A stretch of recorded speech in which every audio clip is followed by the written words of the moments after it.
Hello hi friends, നമ്മളിന്ന് മുരുകേശ്വരിൽ നിന്ന് ദാവങ്കരയിലേക്കാണ് നമ്മൾ പോകുന്നത്. നമുക്കൊരു 100 കിലോമീറ്റർ കാലി പോകാനുണ്ട്. പോയിട്ട് വേണം നമുക്ക് ലോഡ് കയറ്റാനായിട്ട്. പോണ വഴിക്ക് അത്യാവശ്യം ഹെയർ പിന്നും ചുരങ്ങളൊക്കെ ഉണ്ടായിരുന്നു. അതൊക്കെ കയറി നമ്മൾ രാവിലെയാണ് അവിടെ ചെന്നത്. നമുക്ക് ചോളമാണ് കയറ്റാനുള്ളത്. ചോളം നമുക്ക് കയറ്റി നമുക്ക് ചാലക്കുടി കല്ലേറ്റിൻകരയിലേക്കാണ് പോകേണ്ടത്. കേരള ഫീഡ്സ് എന്ന കമ്പനിയിലേക്കാണ് നമുക്ക് ലോഡുമായിട്ട് പോകേണ്ടത്. അപ്പോൾ അതിനുവേണ്ടി നമ്മൾ ലോഡ് കയറ്റുകയാണ്.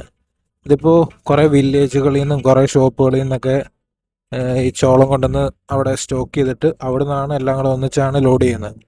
അപ്പോൾ നമ്മുടെ 30 ടണ്ണിൻ്റെ വണ്ടിയായതുകൊണ്ട് 30 ടണ്ണാണ് കയറ്റുന്നത്. അപ്പോൾ ഓരോ സ്ഥലത്തുനിന്നും കയറ്റുന്നത് അതിൻ്റെ അളവൊക്കെ ഇടയ്ക്കിടയ്ക്ക് ബേ ബ്രിഡ്ജിൽ കൊണ്ടുപോയി തൂക്കി സെറ്റാക്കിയിട്ടാണ് ഓരോ സ്ഥലത്തുനിന്നും പിന്നെ അടുത്ത ലോഡ് കയറ്റിക്കൊണ്ടിരിക്കുന്നത്.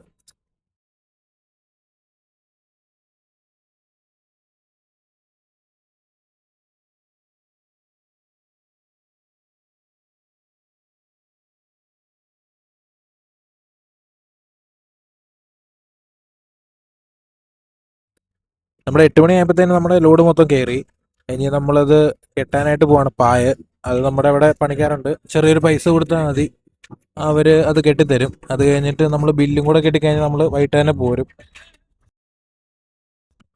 10 മണിയൊക്കെ ആയപ്പോഴത്തേനും നമുക്ക് ബില്ല് കിട്ടി. നമ്മൾ രാത്രി നിർത്തുന്നില്ല, കണ്ടിന്യൂസ് പോരുകയാണ്. ഇത് പിന്നെ നമ്മൾ പോകുന്ന വഴിക്കുള്ള കാഴ്ചകളാണ്. നമ്മളൊരു രാവിലെ ഒരു 8 മണിയൊക്കെ ആയപ്പോഴത്തേന് മൈസൂർ എത്താറാവണു. മൈസൂരിന് ഇവിടുന്ന് ഒരു 50 കിലോമീറ്ററും കൂടെ ഉണ്ട്. പിന്നെ RTOനെയൊക്കെ കണ്ട് നമ്മൾ പോണ വഴിയിലെ കാഴ്ചയൊക്കെ കണ്ട് പോയിക്കൊണ്ടിരിക്കുക. നമ്മൾ ഗുണ്ടൽപേട്ട് ലക്ഷ്യമാക്കിയാണ് പോകുന്നത്. ഗുണ്ടൽപേട്ടിൽ പോയി ഇന്ന് നമുക്ക് വെയിറ്റ് ചെയ്തിട്ട് വൈകിട്ടത്തേക്ക് നമുക്ക് ചുരം ഇറങ്ങി പോകാൻ ഓർത്തുകൊണ്ടാണ്. പോകുന്ന വഴിക്ക് നല്ല കരിമ്പൻ തോട്ടവും ബനാന തോട്ടവും ഒക്കെ ഉണ്ടായിരുന്നു. അതൊക്കെ കണ്ട് നമ്മൾ ഒരു 11 മണി ആയപ്പോഴത്തേന് ഗുണ്ടൽപേട്ട് എത്തി. നമ്മൾ അവിടെ വെയിറ്റ് ചെയ്തു. ഇനി ഒരു വൈകിട്ട് ഒരു 7 മണി ആകുമ്പോഴത്തേന് നമുക്ക് പയ്യെ ചുരം ഇറങ്ങാൻ ഓർത്തുകൊണ്ടാണ്. പോണ വഴി നമ്മൾ ഡീസലൊക്കെ ഗുണ്ടൽപേട്ടിൽ നിന്ന് അടിച്ചിട്ടാണ് നമ്മൾ പോയി വെയിറ്റ് ചെയ്യുന്നത്.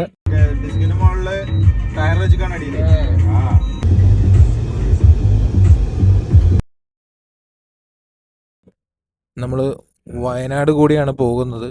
അപ്പോൾ കാട് നമ്മളൊരു 7 മണി കഴിഞ്ഞപ്പോഴത്തേന് കയറാൻ തുടങ്ങി. അത്യാവശ്യം ചെറിയൊരു തിരക്കൊക്കെ ഉണ്ടായിരുന്നു. ഇനി ഞാനത് പറഞ്ഞേ പറ്റൂ. നിങ്ങളെ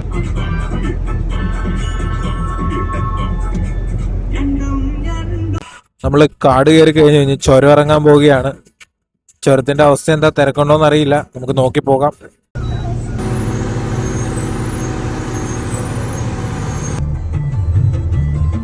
സൈഡ് നമ്മൾ കാണുന്നത് വയനാട് സിറ്റി ഭാഗങ്ങളൊക്കെയാണ്.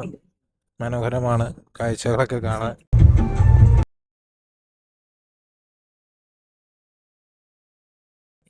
നമ്മൾ വിചാരിച്ച പോലെ തന്നെ അത്യാവശ്യം നല്ല ബ്ലോക്ക് ഉണ്ടായിരുന്നു.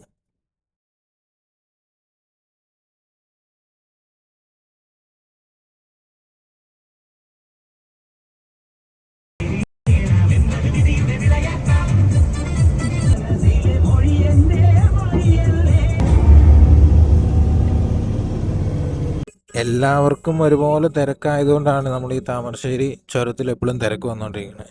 നമ്മളൊരാൾ പോകുന്ന പോലെ എല്ലാവരും ഒരു കൺട്രോളിൽ പോവുകയാണെങ്കിൽ എല്ലാവർക്കും ഇറങ്ങാൻ പറ്റും.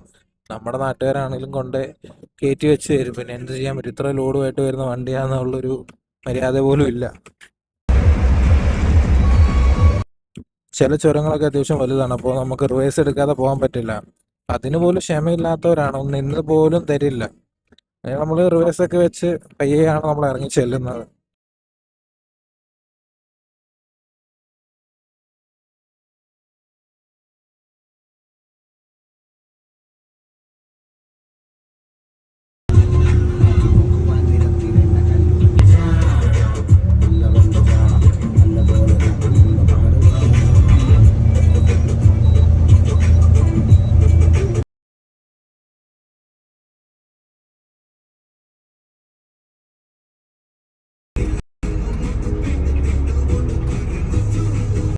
ചില ചർച്ചിലൊക്കെ വണ്ടികളൊക്കെ കംപ്ലൈന്റ് ആയിട്ട് കിടപ്പുണ്ട്, അതുകൊണ്ടുള്ള ബ്ലോക്ക് ഉണ്ട്.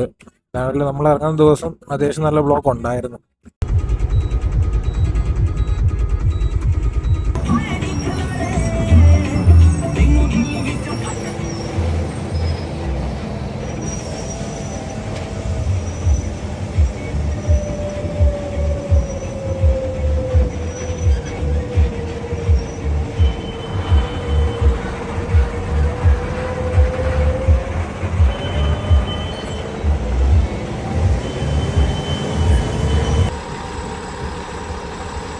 താഴെ എത്താറായി.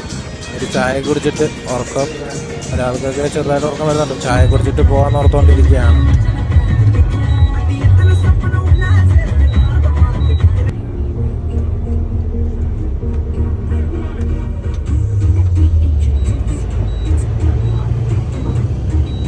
നമ്മൾ തൃശ്ശൂരൊക്കെ പാസ് ചെയ്തപ്പോൾ ഒരു ആനേനെയൊക്കെ കണ്ടു. രാത്രിയിലാണ്, ഒരു 3 മണി സമയമൊക്കെയാണ്. നമുക്ക് ലോഡ് ഇറക്കേണ്ട സ്ഥലം എത്താറായി. ഇനി ഒരു കിലോമീറ്ററും കൂടെ ഉള്ളൂ.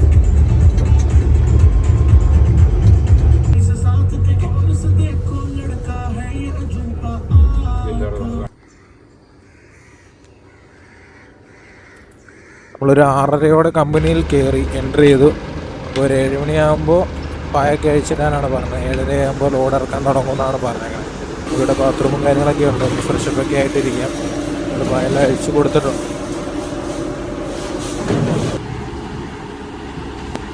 2 വണ്ടി ഉണ്ടായിരുന്നു. എന്നാലും പെട്ടെന്ന് ഇറക്കി കഴിഞ്ഞു. നമ്മുടെ വണ്ടി ലോഡിംഗ് പോയിന്റിലോട്ട് കയറ്റി പെട്ടെന്ന് തന്നെ അവരെ ഇറക്കിക്കൊണ്ടിരിക്കുകയാണ്.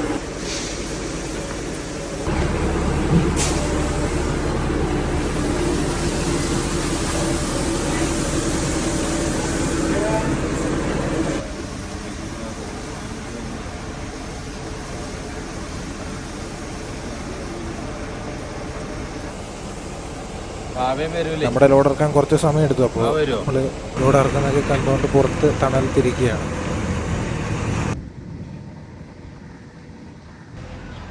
പിന്നെ നമ്മുടെ ലോട്ടറി കഴിഞ്ഞു. ഇനി ബേ ബ്രിഡ്ജിലേക്ക് പോവാണ്. നമ്മൾ 10:30 കഴിഞ്ഞപ്പോഴത്തേക്കും നമ്മുടെ കഴിഞ്ഞു. ഞങ്ങൾ അവിടെ നിന്ന് ഇറങ്ങി പോണ വഴിക്ക് ഒരു വണ്ടിയൊക്കെ ആക്സിഡൻ്റ് ആയിട്ട് കിടക്കുന്നത് കണ്ടു. അത് കണ്ടോട് നമ്മളിങ്ങ് പോയി. നമ്മുടെ ഒരു ടയർ പഞ്ചറായിട്ടുണ്ടായിരുന്നു. പങ്കമാല് കഴിഞ്ഞ് നമ്മളത് ട്യൂബ്ലെസ് ഒട്ടിക്കുന്ന ഒരു ടയർ കടയിൽ കയറി. അതൊക്കെ ഒട്ടിക്കാനായിട്ട് നമ്മൾ പറഞ്ഞ് കാണിച്ചൊക്കെ കൊടുത്തു. പുള്ളിയോട് കുറച്ച് സംസാരിച്ച് നമ്മളിപ്പോൾ അടുത്ത ലോഡ് നോക്കുകയാണ്. ഇനി അടുത്ത ലോഡിൻ്റെ വിശേഷങ്ങളുമായിട്ട് തിരിച്ചു വരുന്നതായിരിക്കും. എല്ലാവരും സപ്പോർട്ട് ചെയ്യുക.